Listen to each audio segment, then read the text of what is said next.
Hello, this is Allison Ray, and today I'll be going over the sampling scheme for the ultrafiltration lab. First, the waste solution was prepared in a rounded beaker. The waste solution consists of 62.5 milliliters of blue dextrin, 1 milliliter of fluorescein, and around 186 milliliters of DI water. 4.5 grams of sodium hydroxide was also added to keep a constant pH over 10 for the solution.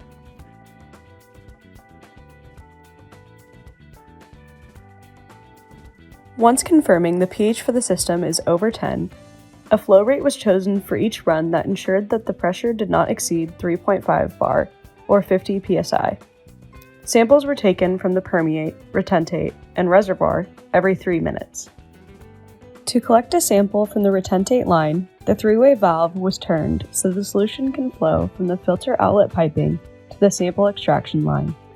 The sample was taken over a time period of 3 seconds in a graduated cylinder to calculate the volumetric flow rate. The three-way valve must be returned to its original position to allow flow from the filter outlet piping back into the reservoir after testing. From the graduated cylinder, a small volume was extracted and placed in a cuvette to find the absorbance. The remaining volume was returned to the reservoir to continue cycling.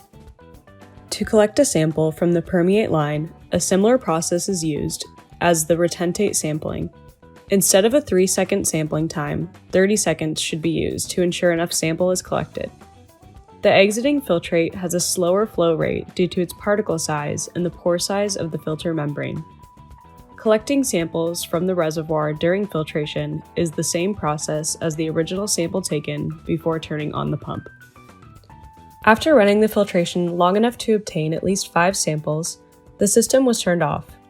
Before running another filtration, product recovery was done to clean piping lines and purge the system of any remaining solution. 50 milliliters of sodium hydroxide was added to the reservoir and circulated for 5 minutes through the system. While this is circulating, the permeate line was clamped. After 5 minutes, the retentate line was placed into an Erlenmeyer flask to extract retentate from the system. Once the total volume of the reservoir was empty, the same process was repeated for the permeate line, using 20 milliliters of sodium hydroxide. The process was continued from each line until they were cleared of any residue, and finally purged with air to eject any remaining solution. Cuvette samples were taken from the Erlenmeyer flasks of retentate and permeate to calculate absorbance. The volume was taken of each flask to calculate the final total mass in the system. Each of the samples collected during the experiment were placed into a spectrophotometer to find the absorbance of each solution at the sample collection time. Thank you for listening to our video, and we hope you enjoyed learning about the sampling scheme for the ultrafiltration lab.